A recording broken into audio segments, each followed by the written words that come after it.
Hey, we've got something very, very special today. I've been waiting a year to do this recipe. We're making pork belly burnt ends, and we're gonna do them on this pit barrel cooker today. That's gonna be awesome, right? Bacon, fat. We're gonna add a little honey in, some barbecue sauce, a nice rub. If Sadie will let me.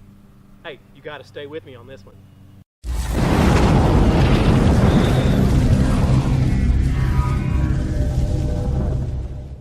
So what I got here is a 3.5 pound pork belly. I had to order this guy from Publix because I sure couldn't find it this size anywhere. And I know what you're saying. You're saying, geez, if you've been waiting a year to do this, why'd you pick such a wussy piece, just 3.5 pounds? I know you're saying that. That's why I went back to the store and got this guy. 8 pounds. It's the mama of this one. They were connected together, I think probably this way. I got home with that smaller piece and got to thinking you would think I was a wussy. So we're going to cook up this big piece. Now, prep. This is the skin on the back of it. You want to take off the skin. This is just a piece of it. You know, this is not going to taste so great. We want sweet here and smoky. We don't want, you know, skin. So let's talk about how we're going to prep this mama pork belly. Now, to prep this guy, we're going to cut it in slices, right? About 1.5 to 2 inches thick. You can see there's a lot of fat. One of our viewers, I think it was Hand Cannon, if I'm not mistaken, he said, hey, do you ever cook anything that doesn't turn out right? Hey, it happens all the time. First time I tried the pork belly, I cut these about half this size. A couple things happened. They shrunk up, they got too dry, I had the pit barrel got too hot on me. Needless to say, it was a bust. So yeah, sometimes we do something and it just doesn't turn out right at all. So, you know, you can see I'm doing a little bit bigger here, about 1.5 inches, 2 inches. Let me get this boy sliced up. Now we're just going to come back the other way. You know, about the same size coming this way. You can see once again I need to sharpen my knife. Could be a little sharper. Okay, so like I say, these are going to be somewhere between 1.5 inches and 2 inches. They certainly won't be that big when we're done. So let me get it all cubed up. Then I'll show you how we're going to season these guys. My rub today, I'm using this Running Wild pecan butter. I've chosen this one because I'm after this butter, the nice butter texture or flavor rather, to go with these with this pork belly.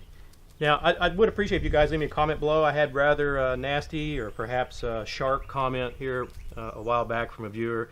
Was all ticked off because I didn't talk about what the ingredients are in the rub. Hey, you know, we like to act upon any feedback, particularly if most folks feel the same way. Do you guys value hearing the, you know, ingredients during the video, or you just want me to, you know, I usually try to include a link to it, so if you have more interest, you know, in the description, in case you have more interest, you can look it up yourself. Just let me know, and we'll make sure we do what most of you guys prefer. Now, what you would want to do, I'm going to do this on a pit barrel. What makes this job a little easier if you season it right on here, slide this, so, you know, take it, the rack over, slide it onto the pit barrel. But it's quite challenging in terms of the size to get it to fit in there. Or said differently, for the rack I have, it won't fit. So I'm just going to make sure I season all these guys, and then I'm going to place them on this pit barrel manually. Now, if you're doing this in the Masterbuilt, I would suggest you set the Masterbuilt for 250, 275. You put them on the rack, and then you can just slide this in the Masterbuilt, pull it out later. You know, just lots of small pieces here. Just makes your job a little easier. It's not that it's going to make it cook any differently. My pit barrel today, I just checked the temp. It's running around 303. I'd like to see it closer to 275, but it is what it is, right? Maybe it'll settle down. I did two things on this pit barrel today to try to keep the temperature down. One, I left the ash in the bottom from the last cook, thinking there'll be less airflow. And then two, I used, what do you call it? I used hardwood lump charcoal. It seems, at least in my experience, when I use the hardwood lump, it burns a little bit lower, actually. I think it's because there's more space in between the charcoal, so not a lot of it gets lit at once, but that's just my theory. I'm no scientist. If you guys know why, again, leave me a comment down below. So again, I just want to get this all seasoned up. No need for me to keep rambling, and then we're going to move over to the pit barrel. So we want to be quick about this. The longer I leave this lid off, right, the more the temperature is going to come up. So I'm going to try to get these on here as fast as I can, leaving a little airflow between each one if I can. Right, and I think that's going to take up most space on this grate because I got 8 pounds of pork belly here. Of course, it was 8 pounds before I moved the skin. I don't know, the skin might have weighed, who knows, 3/4 of a pound. I'm just guessing. I didn't actually weigh it. Okay. I mean, I have got a heck of a lot left here. Okay. So let me try to get it on here. And in fact, looks like it is going to touch, but there's, got to do what you got to do. I'm expecting this to take 3 to 4 hours, and I don't have time to do 2 separate cooks. So I'm going to go ahead, put them in here. Yeah, I forgot to put wood in this guy. Got a little bit of peach and a little bit of maple. If you don't have peach or you don't have maple, don't worry about that. You can use cherry. You can use, I would use a mild wood for this. I wouldn't use something like mesquite or oak. Look at this. I'm going to be able to get it down in there, spread around, no catastrophe. Now, I know the sun's overhead. I'm sorry. You can see it's touching, but I've got no choice. We're just going to go with this and see what happens. So let me get these rods in to keep the airflow down. I'll get the lid back on this pit barrel cooker. And because I screwed this up once before, I'm going to check on these in about 30 minutes, 45 minutes. So while this is cooking, why don't you go down there and click that subscribe button, click that little bell icon, and you'll be able to see all of our new videos. We only do easy stuff, kick up your backyard game. It's been 45 minutes. You can see my pit barrel has settled in here, 272, 274. It's been bouncing around that. It went up to 280 for a bit, but that's perfect. I mean, what I was more worried about is it getting over 300 degrees. Now, I'm just going to show you what they look like. I know they're not going to be done. I'm going to lift this lid up. I'll try to hold it so the sun blocks it. I'm sorry about the sun, so you can have a look what it's going to look like at 45 minutes. Then we'll get the lid down, keep going. Like I said, this cook will take close to 3 hours. Now, look at that. Just lots of delicious goodness going on. You can see the fat, coming to the top, rendering off. We're just going to keep on going. We're at the 3-hour mark. All right, so we really got the smoke rolling. I don't know if you can tell, but these pieces still have, oh, that one goes in really nice, okay? But these are still not quite as much as I want them. You can see they're shrinking up, and you can see I'm flaming up. I'm going to let this go another half hour, and I'm going to get the lid on it pretty down quick so it doesn't burn it. Total cook time now, 3 hours and 20 minutes. I'm getting ready to get these guys off here. Just put a little, vegetable oil in there so it helps to keep it from sticking. We're going to get these guys out of here. It's going to take me a few minutes. I got to get each one out individually, of course. But man, I'm telling you, they're feeling good. Got great color on them. So let me get them all out of here real quick. I'll take them back over the table, and I'll show you what we're going to do next. Now, I hope you can tell this from the video. See how it just goes in and comes right out? Watch. That one sticks a little bit. Some of the bigger pieces are still, that one sticks a little bit. The smaller piece of it goes right in and right out. And that's why it's better to keep these, the same size if you can. But I'm definitely not going to keep cooking them more. I mean, we're going to sauce them, of course, and cook them. But I think these bigger pieces will turn out okay for us, because we're still going to cook them another half hour or so. My sauce today, Pappy's XXX White Light. Now what we want to do here is you don't need to sauce them like you're saucing ribs. You see how I'm just drizzling it? We just want to get a little sauce on here because we're going to add some other stuff and then we're going to mix it all up. I don't know how much sauce this is. I would guess that's probably about 2 or 3 tablespoons. Okay, so I'm going to put a little sauce in there. Then I'm going to come back in with that same pecan butter rub. Now here we're just doing a light sprinkling, okay? And then the magic ingredient here is honey. And I'm going to use this Avondale Jalapeno Honey. A few weeks ago, we went to Savannah, Georgia for my 125th birthday.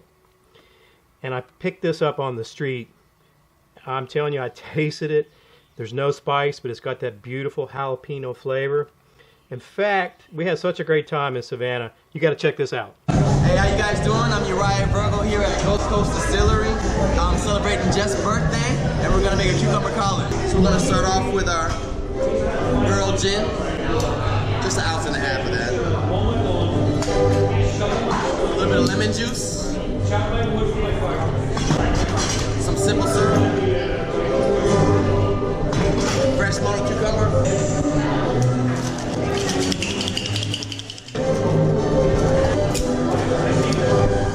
Some soda water.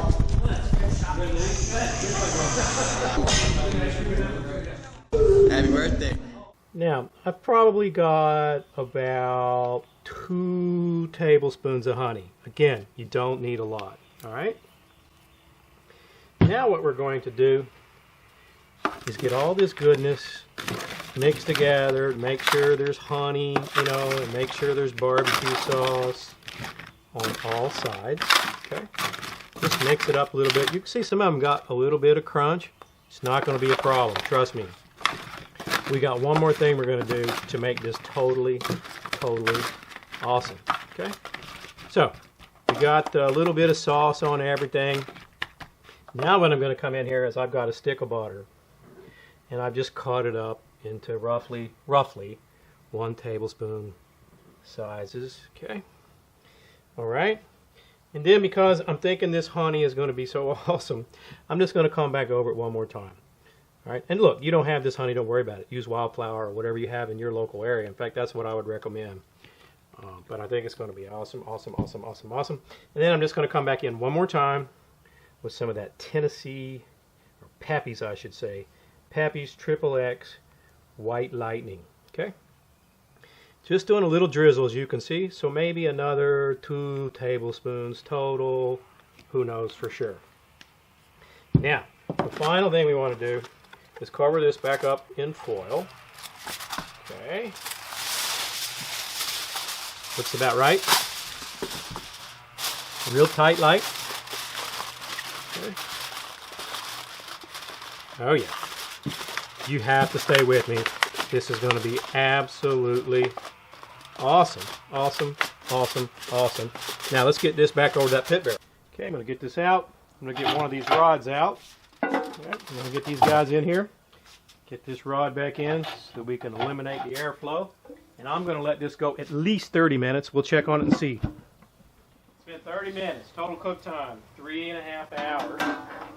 We're going to take a look at them. I'm going to eat them. I don't care. All right, let's get these guys off of here. I'm just going to let these guys sit here about 10 minutes because, you know, I usually burn myself. And that way, hopefully I won't burn myself when I take this foil off. Then we'll be right back. In about 10 minutes. Well, it's still a little hot. But at least I'm not going to burn myself. Look at that goodness right there. Look at that. All right. Oh, okay. They're still hot, so I'm going to use these tongs. I'm going to plate some of these guys up. And you know we're going to give them a try. I'm telling you, like I said, I've been wanting to make this recipe for a year. Finally got it all done here. And I'm going to see if it's been worth it or not waiting.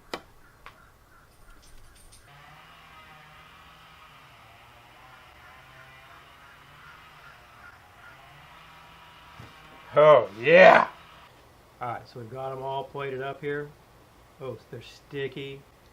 Look at that. Oh, they're still pretty daggone hot. I'm going to try one anyway. I don't want to wait.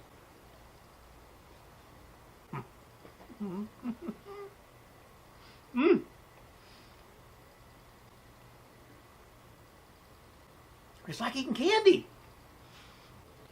Okay, these guys are just totally yummy. Can you see that? Can you just see how easy it comes apart? Look at the juice that's in it. I hope you can tell in the video just how moist it is. So, we're going to give one more of these a try. It was worth the year wait. I mean, that's how good they are. There's sweetness. If you're worried about that jalapeno honey, I don't even taste the jalapeno flavor. I think, you know, we have so many other flavors going on. You get the sweetness from the honey. Sorry, I'm chewing my mouth full. But I don't actually taste the jalapeno. I've had that honey by itself, and you definitely taste the jalapeno. But, you know, we had that rub going. We had the White Lightning barbecue sauce. We had that butter. You definitely get that. If you get a chance to try this, you have got to try it. Hey, by the way, I think I paid $4 or $4.19 a pound. It's even cheaper than pot roast if you want to make the poor man's burnt ends, which we've done. I'll provide a link up here, whichever way it is, if you want to see that. If you don't believe me how good these are, I'm going to have an independent party taste one for you real quick, and then you draw up your own conclusion. So if you guys don't want to take my word for it, independent confirmation of how good these are. Hey, thanks for the idea, Captain Has Been. He's one of our viewers. If you got any questions or comments about this video, I hope you'll leave them down below. It's a great recipe. If you're not a subscriber, I hope you click the subscribe button. Thanks for watching.